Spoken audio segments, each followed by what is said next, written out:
గారు ఉన్నారు, film director. Good evening sir. Good evening, చెప్పండి యశ్ గారు. రామకృష్ణ గారు, ఏదైతే శివాజీ చేసిన కామెంట్స్ కి భిన్నాభిప్రాయాలు వస్తున్నాయి కదా, ఇక్కడ మన ప్యానెల్లో కూడా భిన్నాభిప్రాయాలు వస్తున్నాయి. ఒకరు సపోర్ట్ చేస్తుంటే ఒకరు సపోర్ట్ చేయట్లేదు. అసలు ఏ విధంగా మాట్లాడతారు, ఏ హక్కుతో మాట్లాడతారు అనేది మీ అభిప్రాయం ఏంటి? అంటే నిర్మాతలు కూడా ఇట్లా డ్రెస్ సెన్స్ ఇట్లాగే ఉండాలి, ఇట్లా మీకే రావాలి ఈవెంట్స్ కూడా అని చెప్పి ముందుగానే వారికి చెప్తూ ఉంటారు. అలాంటప్పుడు ఎట్లా కామెంట్స్ చేస్తారని అంటున్నారు. ఇది వాస్తవమేనా? అదేది లేదమ్మా, ఎందుకంటే మనం ఈ 90 సంవత్సరాల చలనచిత్ర పరిశ్రమ చూసుకుంటే ఒకప్పుడు కాంచన గారి దగ్గర, సావిత్రి గారి దగ్గర నుంచి, జమున గారి దగ్గర నుంచి ఇప్పుడు దాకా అట్లా కల్చర్ బట్టలు ఎలా వేసుకొని రావాలని ఫోర్స్ లేదమ్మా. అది కాకపోతే ఏంటంటే అకేషన్ లో ఆ సినిమా ఫంక్షన్ లో శివాజీ గారు మాట్లాడింది 100% కరెక్ట్. కాకపోతే అతను ఆవేశంలోనో మాట్లాడిన తీరులో ఒక 2-3 మాటలు తప్పుగా దొర్లి అని చెప్పి అతను ఒప్పుకున్నాడు. తర్వాత అది వాస్తవం. ఇప్పుడు నా శరీరం నా ఇష్టం, నా శరీరం నాకుంది, నా ఇష్టం అంటే మన కల్చర్ ఎక్కడికి వెళ్ళిపోతుంది. కరెక్ట్ కాదు అది. ఇక్కడ రత్న గారు ఒక పాయింట్ మెన్షన్ చేశారు సార్. అంటే యాజ్ ఎ డైరెక్టర్ గా దానికి ఎస్ఆర్ నో అయితే చెప్పండి. సినిమాలు తీస్తున్నప్పుడు ఫ్యాన్స్ ని అట్రాక్ట్ చేయడానికి, ఎందుకంటే మొన్న ఒక పెద్ద సినిమా ఈవెంట్ అప్పుడు కూడా స్టార్ హీరో చెప్పారు కదా, నేను ఈ కాస్ట్యూమ్ కాదు ఈ కాస్ట్యూమ్ వేసుకుంటారంటే కాదు దీంట్లోనే రావాలి, మీరు ఈ డ్రెస్ రావాలని చెప్పారు అన్నప్పుడు అది మహిళల మీద కూడా ఉంటుంది కదా ఆ ఇంపాక్ట్. ఈ డ్రెస్ తోనే మీరు ఈవెంట్స్ కి రండి, ఈ విధంగానే మీరు ఫ్యాన్స్ ని అట్రాక్ట్ చేయాలని చెప్తారు. అది ఖచ్చితంగా జరుగుతుంది అంటున్నారు. జరుగుతుంది, ఎక్కడో 100కి 1 అది కంపల్సరీ. అంటే గ్లామర్ పాయింట్ ఆఫ్ వ్యూ రమ్మంటారు కానీ మరి అసలు అర్థనాక ఇందాక శివాజీ గారు అన్నట్లుగా అట్లా కాకుండా చాలా సినిమాలకు శారీలో వస్తున్నారు. శారీలో ఉన్న అందం దేంట్లో ఉంటుంది మీకు ఏ డ్రెస్ లో కూడా. అది సినిమాల్లో కావచ్చు, బయట కావచ్చు, ఎక్కడైనా కావచ్చు. అంతేగాని దానికి శివాజీ గారు అన్న దానికి 100% నేను కరెక్ట్ అని సమర్థిస్తూ ఇంకో యాంగిల్లో అతను వాడిన 2-3 పదాలు రాంగ్. అవి క్షమాపణ చెప్పారు. 2 పదాలు దొర్లాయి, నేను దానికి క్షమాపణ చెప్తున్నా అన్నారు. చెప్పారు. ఐ థింక్ ఇవాళ మహిళా కమిషన్ ముందుకు పోతే కూడా హాజరయ్యారు. తను ఏదో కొంచెం అంటే వార్నింగ్ అని కాదు కానీ బట్ కరెక్షన్ చేసినట్టున్నారు. తను ఒప్పుకుంటున్నాడు, అవసరం వస్తే నేను సినిమా ఫీల్డ్ లో ఉన్నక్కర్లేదు, నేను నాకు ప్రకాష్ రాజ్ రియాక్ట్ అయ్యారు, నాగబాబు రియాక్ట్ అయ్యారు, అనసూయ రియాక్ట్ అయ్యారు, సినిమా రియాక్ట్ అయ్యారు, ఇంకా చాలా మంది యాక్టర్స్ రియాక్ట్ అవుతున్నారు.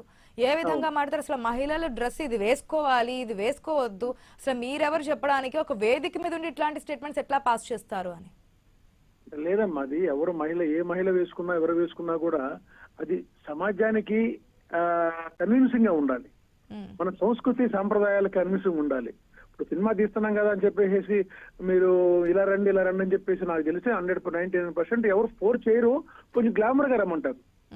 ఇప్పుడు మా గురుగారు దాసనారాయణరావు గారు సినిమాలు తీసినప్పటి నుంచి కూడా అంత ముందుగానే ఏనాడు ఎవరిని ఫోర్స్ చేయలేదమ్మా ఏది కూడా.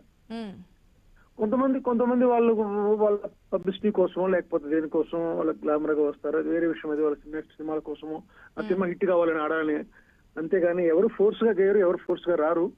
బట్ ఏదైనా కూడా ఒక లిమిట్ లో ఉండాలని నేను కోరుకుంటాను. ఏదైనా మన సంస్కృతి, మన సంప్రదాయం, మన ఇది కానీ నేను లిమిట్ లో ఉండాలని కోరుకుంటాను. ఓకే, మీరైతే సపోర్ట్ చేస్తున్నారు. నేను అదే సపోర్ట్ చేస్తున్నాను. మరొక నిర్మాత, ఐ థింక్ మీకు తెలిసి ఉండొచ్చేమో, బేబీ నిర్మాత ఎస్కేఎన్ కూడా ఆయన ఏం చెప్పారంటే, బట్టల సత్య మాటలు మీరు ఏం పట్టించుకోకండి, నువ్వెందుకమ్మా ఇట్లాగా నార్మల్ గా వచ్చావు, మీ డ్రెస్ మీ ఇష్టం కదా, ఎందుకు మీరు ఎవరి మాటలు విని ఇట్లా చేస్తున్నారు, మీ కంఫర్టబుల్ ఏది కంఫర్ట్ గా ఉంటే దాని ప్రకారం వెళ్ళండి అని చెప్పి ఇట్లా ఒక్కొక్కరు రియాక్ట్ అవుతున్నారు కదా. అవును, ఇంకోటి అమ్మాయి రీసెంట్ గా ఒక ఫంక్షన్ లో కూడా హీరోయిన్ పేరు నేను జస్ట్ వినలేదు నాకు, తను ఒంటి మీద చేతులు వేసి తన బ్లౌజ్ కూడా లాగేసే పరిస్థితి వచ్చింది ఫంక్షన్ లో. నిజంగా అది జరిగి ఉంటే అది చాలా దారుణమైన పరిస్థితి ఉండేది. వేదికల గురించి జరగలేదు అలా. సరే, నేను పేర్లు చెప్పదలుచుకోలేదు. అంటే ఇక్కడ ఎక్కడ మిస్టేక్ అంటారు సార్? ఇక్కడ ఒకటి అంటే చీర కట్టుకుని వెళ్ళినా జరుగుతూ ఉన్నాయి, మోడర్న్ డ్రెస్ వేసుకున్నా జరుగుతూ ఉన్నాయి, జరగడం లేదా? జరుగుతున్నాయి కాదా, మన జాగ్రత్తలో మనం ఉండాలి. జాగ్రత్త అనేది ఒక కట్టుబట్టే కాకుండా మన కొంచెం మన సాంప్రదాయాలు, ఆచారాలు చూసుకోవాలి. పబ్లిసిటీ కావాలి, ప్రచారం కావాలి, సినిమా ఆడాలి. సినిమా ఆడితేనే కొన్ని లక్షల మంది, కోట్ల మంది ఫుడ్ ని కాదన్నాం. But whatever it is, everything should be in limits. అది ఏమంటారు రత్న గారు? ఫీల్డ్ మీద ఆయనకున్న ప్రేమ ఆయన కొంచెం కవర్ చేసుకుంటూ కాపాడుకుంటున్నారు. దానికి మనం ఏం చెప్పలేం. కానీ సినీ ఫీల్డ్ లో కొన్ని వందల కేసెస్ మేము చూసాం, మా దగ్గరకు వచ్చాయి. అవకాశాలు ఇవ్వడానికి కమిట్మెంట్స్ కానివ్వండి, ఖచ్చితంగా గ్లామర్ బట్టలు వేసుకుంటేనే అవకాశాలన్న చాలా క్లియర్ కట్ ఇష్యూస్ ఉన్నాయి. అలాగే పబ్లిక్ లేకొచ్చినప్పుడు కూడా ఆ డిమాండ్స్ ఉన్నాయి మహిళల వైపు. అయితే నేనేమంటున్నా, ఇప్పుడు ఇలాంటి అంటే అదే వేదికల మీద హీరోయిన్ల మీద చేతులు వేసి నడుములు తడిమి ఆమె వాళ్ళని వల్గర్ గా పట్టుకుని వల్గర్ గా కామెంట్ చేసిన వాళ్ళకి శివాజీ గారు, రామకృష్ణ గారు ఏ రోజన్నా నీతి బోధలు చెప్పారా? చెప్పి ఉంటే సాల్యూట్ దెమ్. ఎందుకంటే సంస్కృతి ఒక్క నిమిషం సార్, ఒక్క నిమిషం. సంస్కృతి సంస్కారం ఒక్క నిమిషం అండి సార్, ఒక్క నిమిషం. ఖండించారా లేదా అంటున్నారు కదా, దానికి ఆన్సర్ చెప్తున్నారు. చెప్పండి రామకృష్ణ. ఖండించడం కదమ్మా. I wrote so many articles in box office and film trade కూడా. నాది ఆర్టికల్స్ చాలా ఫేమస్ మావి. కూడా రామకృష్ణ పేరుతో ఆర్టికల్స్ వస్తాయి. నేను చాలా సార్లు నేను రాశాను కూడా. సభ్యత కాదు, సంస్కారం కాదు అని. అది ఎవరైతేనమ్మా, ఏ స్టార్ అయితేనేమి, పెద్ద పెద్ద స్టార్లు కావచ్చు, చిన్న ఆర్టిస్టులు కావచ్చు, డైరెక్టర్లు కావచ్చు, ఎవరైనా కావచ్చు, తప్పే. హీరోయిన్ గా వచ్చి చేస్తున్నంత మాత్రం అమ్మాయి మనిషి కాదా? ఆమెకి స్వేచ్ఛ, స్వతంత్రం అన్ని ఉంటాయి. ఇప్పుడు నాదొక మాట అండి, వాళ్ళు ఏమన్నా చిన్నపిల్లలండి? ఇప్పుడు డైరెక్టర్స్ డిమాండ్ చేస్తే డిమాండ్ చేశారు కాబట్టి అలాగే వచ్చేయాలని రూల్ లేదు కదా. వాళ్ళేం చిన్నపిల్లలు కాదు, కానీ వాళ్ళు ఆలోచిస్తారు కదా. అట్లా ఏమి ఉండదు. కరెక్ట్ అండి. మహేష్ బాబు చిన్నపిల్లోడా లేకపోతే? నేను 1000% ఖండిస్తున్నానమ్మా. ఎవరైనా ఖండిస్తారు, కామన్ సెన్స్ ఎవరైనా ఖండిస్తారు. అది తప్పేది, ఎవరు చేసినా తప్పేది. హీరోయిన్ గా వ్యక్తిత్వం ఉంటుందమ్మా,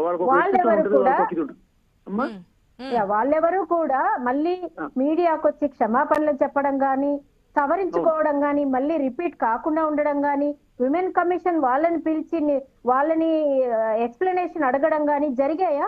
జరగలేదు. ఇప్పుడు ఎందుకు అలా జరగాలని మనస్ఫూర్తిగా శివాజీ గారి ఇష్యూ అయింది.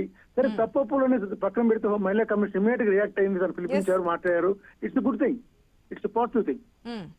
రత్న గారు ఇంకో పాయింట్ కూడా చెప్పారు ఇక్కడ. ఒక నిమిషం. రామకృష్ణ గారు ఏం పాయింట్ చెప్పారంటే, శివాజీ కూడా చెప్పారు, ఒకవేళ ఇట్లా బయటికి వెళ్ళినప్పుడు ఏదైనా జరగరాదంటే ఏదో జరిగిపోతుందని కదా, అంతమంది జనాల్లో ఏం జరుగుతుంది, ఒకవేళ ఏదైనా బిహేవ్ చేసినా లేదంటే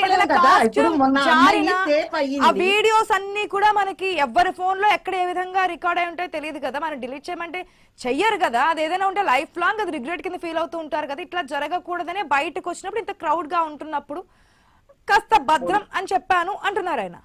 ఇప్పుడు రామకృష్ణ గారు కూడా అదే అప్పటికి అమ్మాయి కార్లోకి వెళ్ళాక, నితి అగర్వాల్ గారు కార్లోకి వెళ్ళాక ఆవిడని ఒక్కసారి ఆవిడ ఫేస్ ఫీలింగ్స్ చూడండి, ఎంత ఇబ్బంది పడిందంటే. ఆ ఇబ్బంది రాకూడదు ఏ ఆడపిల్లకైనా అన్న ఉద్దేశంతోనే కదా చెప్పారు. ఇప్పుడు అక్కడ ఏమీ జరగలేదు కాబట్టి చాలా